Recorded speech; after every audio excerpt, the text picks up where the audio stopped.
Es ist immer besser geworden. Willst du auch ein Foto machen? Komm, aber das ist jetzt gerade ein Film, das ist kein Foto. Ja, auf jeden Fall. Tschüss. Ciao. Ich bin atheistisch aufgewachsen. Meine Eltern haben sich getrennt, als ich ca.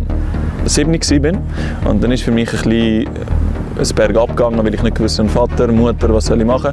Und durch das habe ich dann mit 8 schon angefangen zu rauchen, mit 9 schon angefangen zu kiffen und zu saufen. Und das ist dann immer tiefer bergab gegangen.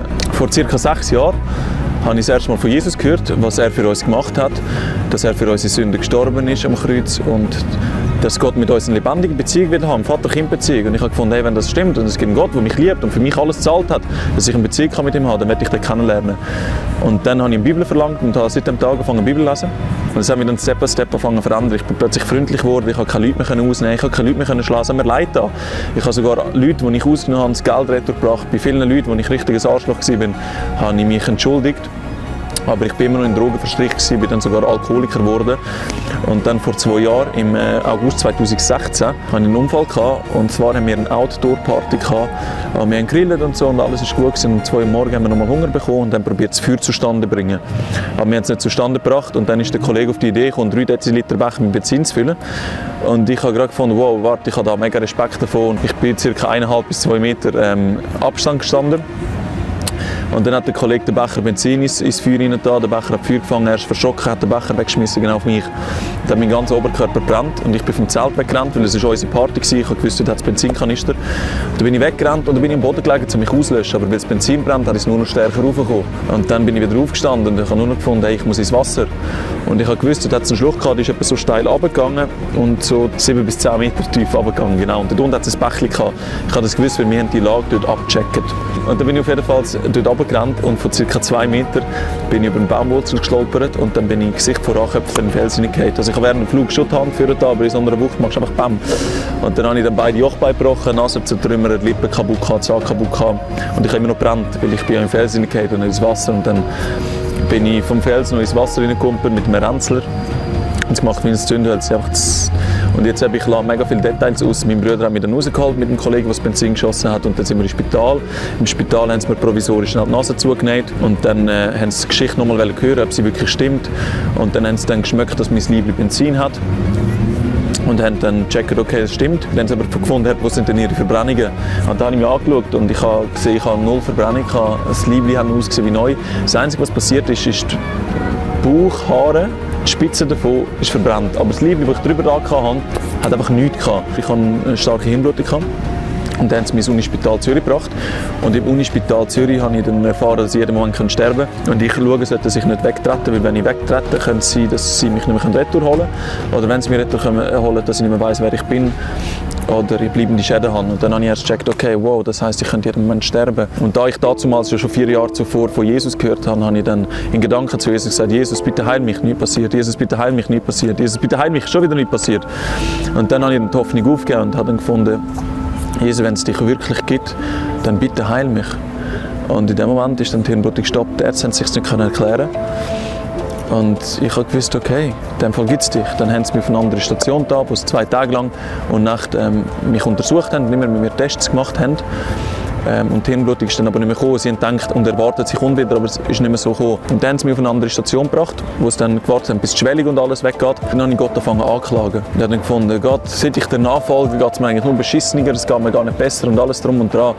Und dann haben wir Gott gezeigt, dass ich ihm gar nicht wirklich nachfolge, sondern Fan von ihm bin, weil ich ihn nicht an erster Stelle habe. Und zwar hat er mir dort gesagt, weisst, ich bin nicht auf die Welt gekommen, um für dich meinen Arm opfern oder mein Bein opfern, sondern ich bin mit einem Ziel auf die Welt gekommen. Und zwar zum ganz für dich sterben, damit aber du ganz für mich lebst. Und in dem Moment habe ich dann gefunden, wow, okay, wenn ich aus dem Spital rauskomme, ich will ganz für dich leben. Bin ich aus dem Spital rausgekommen, 2 Wochen später hat es mir die Naht von den Lippen weggenommen. Dann habe ich wieder angefangen zu kiffen. Eine Woche später hat es einen Vorfall gegeben, wo mir nachher jemand ein Bier angeboten hat. Ich habe dann gefunden, oh ja, das Bier könnte ich jetzt gut gebrauchen und ich kann nur mit Röhrchen trinken. Und dann habe ich einen Schluck genommen und dann Bier. Und dann habe ich so ein ganzes Bier mit 1-mal oder 2-mal Ansätzen geleert, ein halb Liter. Und da ich jetzt erst eine Zeit lang Alkohol mit getrunken habe und aus dem Spital frisch gekommen bin, hat es mich halt dann recht geflasht. Und dann bin ich in die nächste Folge gegangen. Das ist ein Dorfladen bei uns im Aargau. Und dann habe ich mir wieder ein paar halb Liter Bier geholt und dann hat es auch wieder angefangen wie vorher. Dann bin ich jeden Tag wieder verladen gewesen, habe wieder gekifft wie vorher bis Ende Oktober 2016. Dann bin ich in meinem Musikstudio gewesen, mit Kollegen am Saufen und am Kiffen und über Frauen am Reden und auf einmal sagt Gott zu mir, nicht vorwerfend, sondern mehr aufweckend, was machst du? Und in dem Moment, wo Gott zu mir sagt, was machst du, ist für mich so, als würde ich von einem Albtraum aufwachen. Ich schaue auf meine Hand, sehe das Bier, sehe den Joint und finde, hey, stimmt, was mache ich schon wieder? Ich habe doch gesagt, ich will ganz für dich leben. Und dann bin ich am gleichen Abend oder am nächsten, bin ich mir nicht mehr sicher, bin an einen schönen Platz gegangen, wo ich wohne und habe dann mein letztes Bier getrunken, ich habe den letzten Joint geraucht und gesagt, so Gott, und jetzt gehört es dir. Schau, ich will es nicht mehr anlangen, ich kämpfe, ich sterbe lieber, anstatt dass ich wieder nochmal anlange, aber bitte hilf mir. Und ab dem Moment hat ein riesiger Fight angefangen. Es war ein riesiger Kampf. Ich hatte so Lust zum Saufen, ich hatte wieder Lust zum Koks, ich hatte wieder Lust zum Kiffen, zum Rauchen. Alles aufs Mal ist immer wieder gekommen. Und ich konnte das aus eigener Kraft niemals aushalten. Ich angefangen in die Wände reinboxen, angefangen zu säckeln und Sport machen und alles, um das auszuheben. Aber es ist nicht gegangen. Und dann habe ich angefangen, immer mit Gott zu reden. So wie ich jetzt in die Kamera rede, nur dass bei Gott weiss ich, es ist jemand da. Und dann hat Gott auch immer wieder zu mir geredet und er hat mir Kraft gegeben, dass ich überall widerstehen kann. Und nach einem halben Jahr hat dann mein Bruder gefunden, das ist das Galanda Glatsch neu rausgekommen, das sieht so schön aus mit dem weißen und blauen. Und dann hat mein Bruder gefunden, hey komm, wenn Jesus frei macht, macht er wirklich frei. Heisst in der Bibel, probier es doch aus. Und dann habe ich gefunden, komm, okay, ich probiere es aus. Und wenn ich nochmal Lust auf ein zweites, muss ich halt einfach kämpfen wieder. Und dann habe ich ein Bier geholt mit ihm und dann haben wir es aufgemacht. Ich habe so ganz vorsichtig getrunken. Und das Bier ist nach einer Stunde, 1,5, ist das erst die Hälfte gewesen.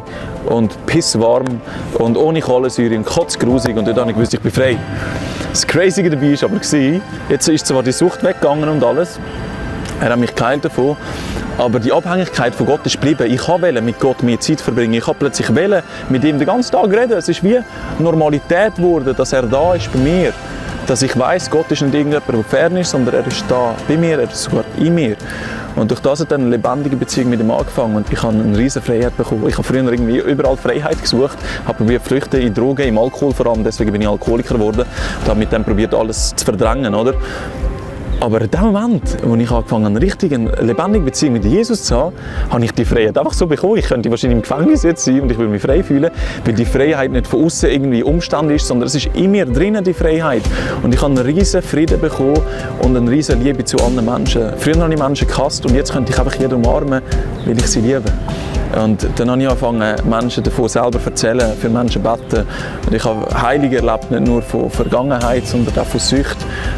Oder ich habe Heiligen erlebt von Krankheiten, von Gebrechen.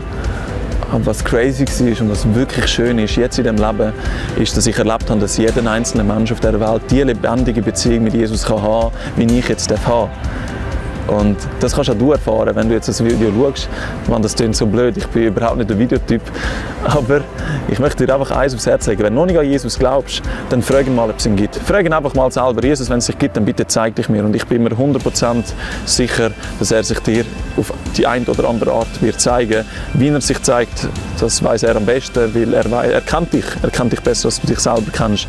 Und falls du schon an Jesus glaubst, aber du merkst, du hast nicht wirklich die lebendige Beziehung mit Jesus. Du merkst, es ist nicht wirklich eine Liebe zu ihm da.